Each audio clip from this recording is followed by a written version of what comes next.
और जो developed country होती है उनका 12,000 के आसपास, 20,000 जितना भी हो, वो डेवलप माने जाते हैं। ठीक है ना। तो सबके अपने अलग अलग क्राइटेरिया है। अब इसमें हम दो टॉपिक में बेसिकली क्लियर करेंगे। ओके ओके ओके, चलो देखो, अब हम इसमें दो टॉपिक क्या है, इनकम मैंने ले लिया। अब इनकम क्या होता है, एक होता है नेशनल इनकम, एक होता है एवरेज इनकम। मैंने आपको एग्जांपल के थ्रू बताया था कि दो देश को मैंने एग्जांपल में लिया था, और मैंने बताया कि नेशनल इनकम क्या होता है। एक कंट्री हम ही लोगों से बनती है मिलकर, हम लोग रहने वाले हैं, हम लोगों की बाउंड्री है अपनी, और हम लोगों से कंट्री मिलती है। तो हम लोगों का जो इनकम होगा वही तुम्हारा क्या होगा, नेशनल इनकम होगा। ठीक है। तो अगर हमारा इनकम, मान लो एक कंट्री में 10 लोग हैं, ठीक, और उनका इनकम क्या हो गया, 100 मानोगे तो 1000 हो गया। और वही दूसरी कंट्री में 5 लोग उनकी जनसंख्या है, ठीक है, और उनका इनकम क्या हुआ, 500 हो गया, 100 कमा रहे। तो अब ये बता रहा हूं मैं आपको कि अब इस नेशनल इनकम के बेस पर देखोगे तो कंट्री इंडिया जो है वो बढ़िया हो गई, क्योंकि 1,000 इनकम है इनका। ठीक है ना। तो अब यहां पर क्या है कि नेशनल इनकम, क्योंकि नेशनल इनकम में ये जरूरी नहीं है कि सबका जो पैसा हो वो एक होता है, और पॉपुलेशन एक ऐसा फैक्टर होता है ना जो पूरे इनकम को बदल के रख देता है। अब जैसे इसी एग्जाम्पल में तुमने देखा कि कंट्री का 500 रुपया है नेशनल इनकम, और कंट्री ए का 1,000 है। तो नेशनल इनकम के बेस से कहोगे कि कंट्री ए अमीर है, मतलब ज्यादा पैसा है, लेकिन ये संभव नहीं है। इसलिए एक नया नियम आया एवरेज इनकम का, कि नेशनल इनकम से ये पता नहीं चल पाएगा, क्योंकि उस देश में कई प्रकार के लोग रहते हैं, जहां पे जिन कुछ लोगों का पैसा तो हो सकता है कि 400 रुपया हो, तो कोई 300 हो, तो कोई 100 रुपया हो, तो कोई 50 रुपया हो, तो कोई एक भी नहीं कमा रहा है, भीख मांग के काम चला रहा है अपना। ये भी हो सकता है, पॉसिबल है उस कंट्री में। तो इससे एवरेज इनकम आया। अब एवरेज इनकम क्या होता है कि टोटल एवरेज इनकम क्या होता है,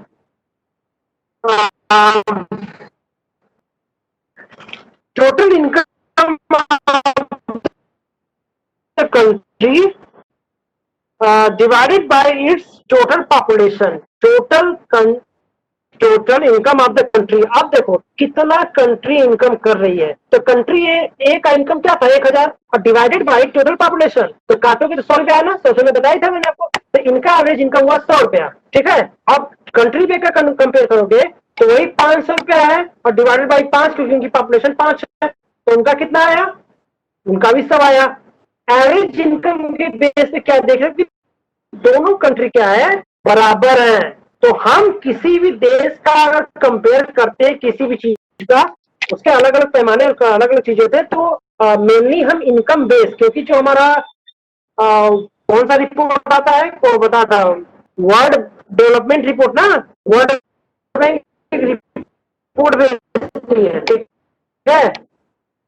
रुको, कौन सा रिपोर्ट आता है, हाँ, डेवलपमेंट क्वेश्चन पूछा जाएगा। वर्ल्ड डेवलपमेंट रिपोर्ट से डायरेक्ट क्वेश्चन आता है कि वर्ल्ड डेवलपमेंट रिपोर्ट कौन तैयार करता है, तो कौन तैयार करता है बताओ, वर्ल्ड बैंक तैयार करती है। या तो ये क्वेश्चन पूछ सकते हैं कि वर्ल्ड बैंक से कौन सा रिपोर्ट बनाता है, तो बोल दोगे वर्ल्ड डेवलपमेंट रिपोर्ट। तो ये जो रिपोर्ट बनाती है उसके अकॉर्डिंग ये है कि इनकम को बेस बनाकर किसी भी कंट्री का हम निकाल सकते हैं क्या, कि वो अमीर है गरीब है, कंपेयर कर सकते हैं इनकम। तो the average income is also called per capita income. Average income को पर कैपिटा इनकम भी कहते हैं, आप याद रखिएगा इसको। एवरेज इनकम को पर कैपिटा इनकम भी कहते हैं। Brought out by the World Bank, this criterion is used for classifying countries. Countries with per capita income 4,53,000 per annum and above in 2004 are called country. देखो इसमें दिया है 4 लाख, मतलब 4.5 लाख रुपया जिसके पास पर कैपिटल अधिक हुआ। तो आपने थोड़ा कैलकुलेट करके मुझे बताइए, बॉयज एंड गर्ल्स बोथ, कि 4 लाख 12 महीने का है तो 1 महीना पर मंथ कितना हुआ?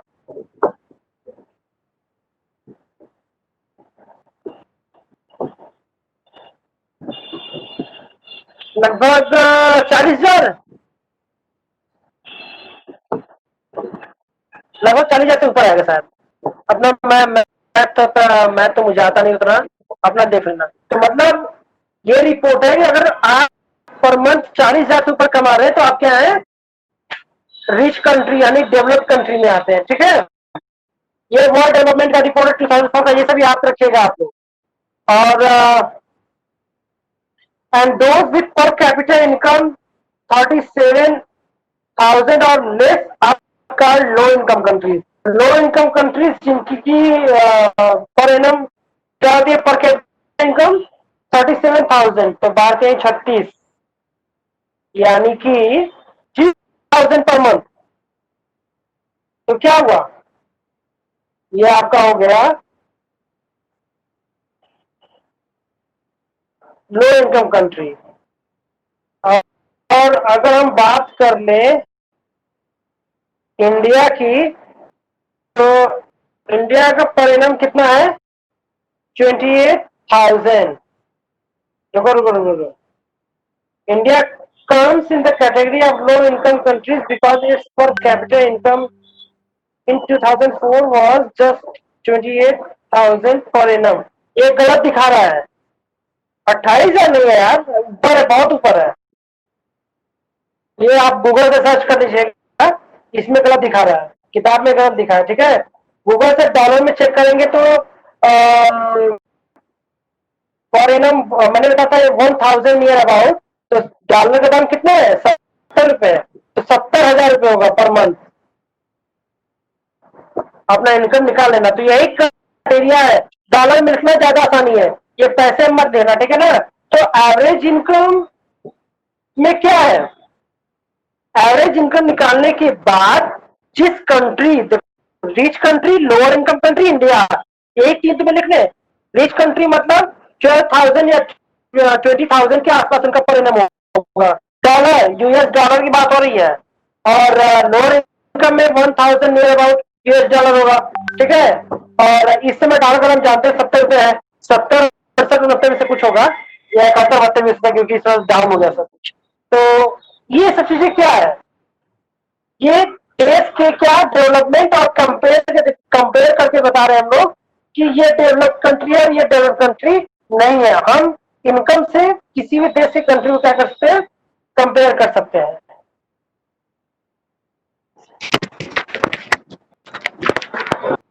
अच्छा, एक बार फिर से बोल रहे हैं हम, इसको हम समराइज करें पूरा। मैंने आपको 2 टॉपिक बता दिए, नेशनल डेवलपमेंट। नेशनल डेवलपमेंट किस प्रकार होगा, आपको मैंने बताया कि सबके अपने अलग अलग नोशंस है, थॉट्स है। ठीक है, और उस थॉट्स के बेस पे काम करते हैं। तो गवर्नमेंट ये देखती है कि हमारे किसी काम से कितने लोगों को फायदा हो रहा है। अगर वो एक बड़े ग्रुप को फायदा हो रहा है, तो अगर छोटे ग्रुप को नुकसान भी हो रहा है, तो वो काम गवर्नमेंट करती है, क्योंकि जानते ही, मैंने बताया अभी भी कि कुछ अच्छा होगा तो कुछ लोग विरोध करेंगे ही, वो कुछ ना कुछ तो होता ही है, तो वो डेवलपमेंट ही परिभाषा हो गई। ठीक है, अब दूसरा टॉपिक मैंने ये बताया था आपको। अच्छा, ठीक है ठीक है, रुको फिर से क्लियर कर रहे हैं। मैंने दूसरा बात बताया था, नाउ क्लियर है नहीं, सेकेंड थिंग बताया था मैंने, ऐसे लिख देना अगर क्लियर आवाज नहीं आएगा तो दूसरा बात मैंने कहा था, कंपेयर किसी कंट्री को कैसे करते हैं। अब कंपेयर करने के लिए क्या है, हम कंपेयर करने के लिए अलग अलग क्राइटेरिया को लेते हैं। क्लास का एग्जांपल लिया गया, हम लोगों ने लिया कि क्लास में कई प्रकार के स्टूडेंट होते हैं, कोई हाइट में मेजर करता है, तो कोई उसके हेयर से मेजर करता है, तो कोई उसके ब्रिलियंसी को लेकर बात करते हैं। अलग अलग क्राइटेरिया अलग अलग चीजों के लिए नापी जाती है। अब कंट्री के लिए ऐसा कौन सा परफेक्ट आइडिया होगा जिससे हम उसके 2 कंट्री के बीच कंपेयर कर सकते हैं। तो मैंने भी भूटान का एग्जांपल दिया कि भूटान कहता है कि हम बहुत ज्यादा खुश हैं, इसलिए हम डेवलप्ड हैं, ये भूटान कहता है। लेकिन अमेरिका जानते हो बॉस है, अमेरिका बॉस है हम लोगों का, तो हम लोग क्या कहोगे, पूरे विश्व का ही बॉस है एक तरीके से देखा जाए तो। तो अमेरिका ने कहा नहीं, जिसके पास फैक्ट्री पैसा रुपया अधिक होगा वो अमीर होगा। और इनकम को बेस बनाकर ये बताया गया कि किसी देश को के किसी भी कंट्री को कंपेयर करने के लिए इनकम सबसे परफेक्ट पड़ेगा, ठीक है ना। तो इनकम को बेस बनाकर जब बताया गया तो पहला तो हुआ नेशनल इनकम, ठीक है। पहले तो सोचा गया कि चलो अच्छा नेशनल इनकम को बेस बनाते हैं। तो नेशन कैसे बनता है? राष्ट्र बनता है हम लोगों से, और हमारी जो इनकम होती है वही नेशनल इनकम होती है, ठीक है। तो ये नेशनल इनकम हुआ। तो नेशनल इनकम से भी देखा गया कि समस्या आ रही है, ठीक है। तब ये बताया गया कि अब एवरेज इनकम या पर कैपिटल इनकम, क्योंकि एक देश में एक जैसे लोग नहीं है। जैसे कि हमारे क्लासरूम की एग्जांपल जब दिया था कि क्लासरूम में एक जैसे लोग नहीं है, वैसे एक देश में एक जैसे लोग नहीं है, सबके इनकम अलग अलग है। तो नेशनल इनकम के बेस पे कंपेयर नहीं किया जा सकता।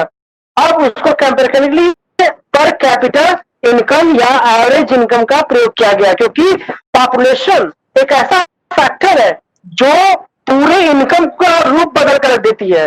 अगर हम कहें कि हमारे पास 1 लाख रुपए मैं कमा रहा हूं पर मंथ, ठीक है, और हमारे घर 10 लोग की फैमिली है और वो 9 लोग एक भी नहीं कमा रहे हैं, तो क्या होगा?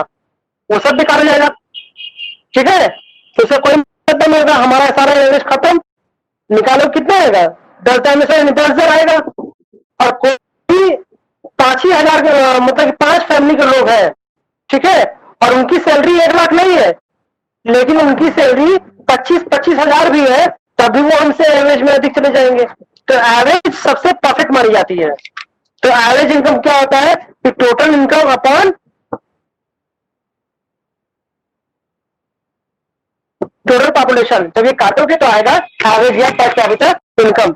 इसकी बेस हम किसी भी कंट्री का कंपेयर करते हैं, ठीक है। अब world development report prepared by world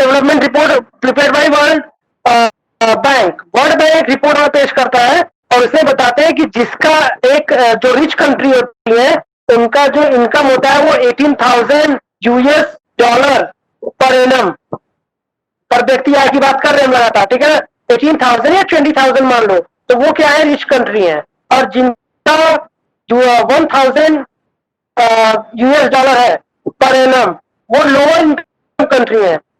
और इंडिया जो आता है वो मिडिल लोअर कंट्री में आता है, जिसका कि तो पर कैपिटल इनकम अगर देखा जाए यूएस डॉलर में, तो जैसा कि महिमा ने आरती ने बताया कि 1670 है, आप कह लो 1800 के आसपास, 1800 यूएस डॉलर पर एनम अगर है तो वो इंडिया है और वो लोअर मिडिल कंट्री में आएगी।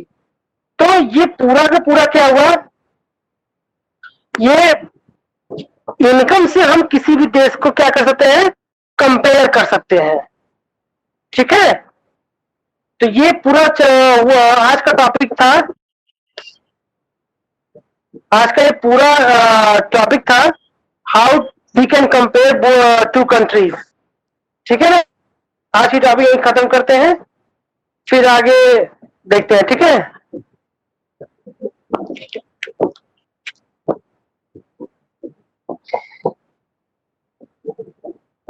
अब बताओ जो समझ में है बोलो।